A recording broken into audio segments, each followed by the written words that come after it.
Hey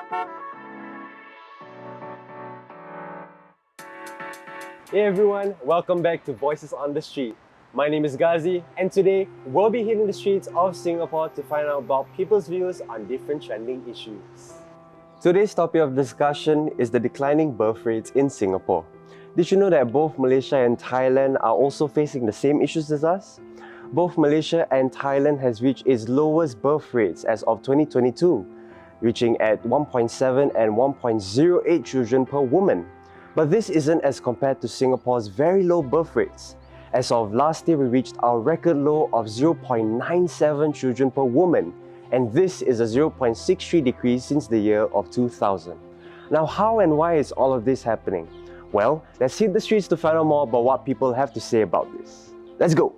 My first question to you would be, are you aware that Singapore's birth rates have been declining? Yeah? Yes. Nope. No, not at all. I guess it seems quite the opposite to us. We were recently in Japan and there were no families around, it felt like. In Singapore, where we're at the moment, on the riverfront, there's heaps of families. So, yeah. Actually, no, I was not aware of that. Why do you think this is happening? I think because a lot of people are not really getting married. Like for us, our age, people our age are not really like into the concept of getting married and then getting kids at such a young age compared to like our parents.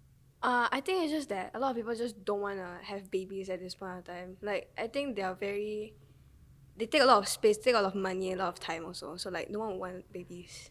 Do you think Singaporeans are career focused instead of being family oriented? I think, yeah, they're definitely more career focused. And nowadays, people want money. Like, money is life, you know? Yes, money is life too. And do you want money? Yes. Okay, so you are career focused? Yeah. Apparently, because if the birth rate is kind of declining, that's I'm assuming that they are. Alright, so do you think being career oriented is a reason for the decline in birth rates? It may be one of the reasons, but I think it's up to each individual because I was career oriented, and there was a point that I kind of like, well, I have to stop, and I want to have babies, so In Singapore, there's a lot of stigma around women needing to be home to take care of their children. So do you think it is fair for the father of a child to be entitled to 4 weeks paternity paid leave? Just 4 weeks. Yeah, it's only 4 weeks in Singapore. That's not much at Not all. much, yeah, okay. So absolutely, if not more. So yeah. Alright, Spacer? Yeah, I mean, 4 weeks probably isn't on par to like what I've recently experienced with a colleague of mine. He just took 12 weeks off. 12 weeks? Yeah. So, and that's pretty much the norm these days. It depends who you're working for, but like startup culture, like modern times in Australia, definitely 12 weeks is not out of the norm at all. It's an expectation. Yeah. We realize that some couples might not be able to conceive naturally. So on a scale of 1 to 10, how open do you think couples are on trying IVF treatments? I think in Australia it's pretty common Really? for Okay. people to do that. It's very expensive though, but yes, it is. I think people who really, really want children and can't have them do usually opt in for something like that. So, Okay. yeah. So from scale 1 to 10? I don't know.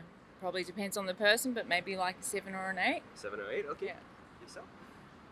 Yeah, so if it's specific to Singapore and people aren't having children here, I guess it'd be on the lower scale for me, maybe a 4.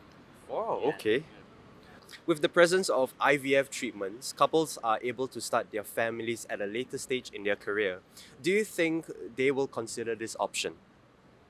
Well, it depends. If it's just an age thing, then sure. But if it's a cost thing, then probably not. Yeah, okay. Yeah, potentially. I mean, I guess anything's possible, but the older you get, the more accustomed you come to your lifestyle, and I guess the more informed you are with your environment and whatnot. So, yeah, maybe by the time you're late 30s and, the option's there to have a family, but you might be like, yeah, I'm okay. Yeah, why now? Yeah. When they're older, it gets a bit harder to keep up with like young children. So I feel like that may like affect their decision in whether they feel like they're capable of raising a child at that age. But if they feel like they can and they're up for it and they really want it, then like sure. Okay. I think it depends on them, no? Like, once they're like at the later stage of their career, they want to focus on themselves and retirement, no? Like, why would they want to focus on starting a family then? Like, there's really no point. Wow, who knew that people actually had deep insights and opinions about such matter? But what do you think is the real answer to our birth rates to decline since the year 2000? Well, the baby bonus was implemented in 2001 and it is said to, financially aid parents in helping and raising children. So that can't be the case. But what about a rising GST? From 3% in 2001 to 9% now? Maybe that's the case. But from what our interviewees had to say today, what do you think is the right answer? Well, you can leave it in the comment section below. But for now, take care and we'll see you on another episode of Voices on the Street. Bye!